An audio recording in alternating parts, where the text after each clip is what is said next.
កាលពីព្រេងនាយមានទន្សាយដ៏ឆ្លាតវៃមួយក្បាលរស់នៅក្នុងព្រៃដ៏ស្រស់ស្អាតថ្ងៃមួយទន្សាយចង់ឆ្លងទន្លេមេគង្គដើម្បីទៅរកផ្លែឈើមាសនៅត្រើយម្ខាងប៉ុន្តែទឹកទន្លេធំធេងណាស់ផ្លែឈើទាំងនោះមើលទៅគួរឲ្យចង់ញ៉ាំអ្វីដែលទន្សាយមិនបានដឹងនោះគឺក្នុងទន្លេនេះមានក្រពើដ៏កាចសាហាវម្នាក់រស់នៅ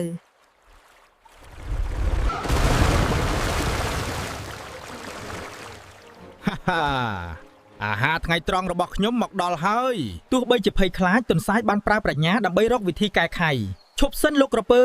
លោកមិនអាចញ៉ាំខ្ញុំបានទេព្រោះខ្ញុំជាអ្នកនាំសាររបស់ស្ដេចទន្សាយបានកុហកក្រពើថាស្ដេចរៀបចំពិធីជប់លៀងដ៏ធំមួយស្ដេចកំពុងរៀបចំពិធីជប់លៀងហើយទ្រង់ចង់អញ្ជើញក្រពើទាំងអស់នៅក្នុងទន្លេនេះតើលោកអាចប្រមូលមិត្តភ័ក្តិទាំងអស់មកទីនេះបានទេខ្ញុំត្រូវរាប់ចំនួនពួកលោកដើម្បីរៀបចំម្ហូបឲ្យបានគ្រប់គ្រាន់បងប្អូនទាំងអស់គ្នា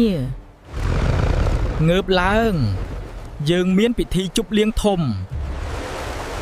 ទន្សាយញញឹមរួចចាប់ផ្ដើមលោតជាន់លើក្បាលក្រពើម្ដងមួយ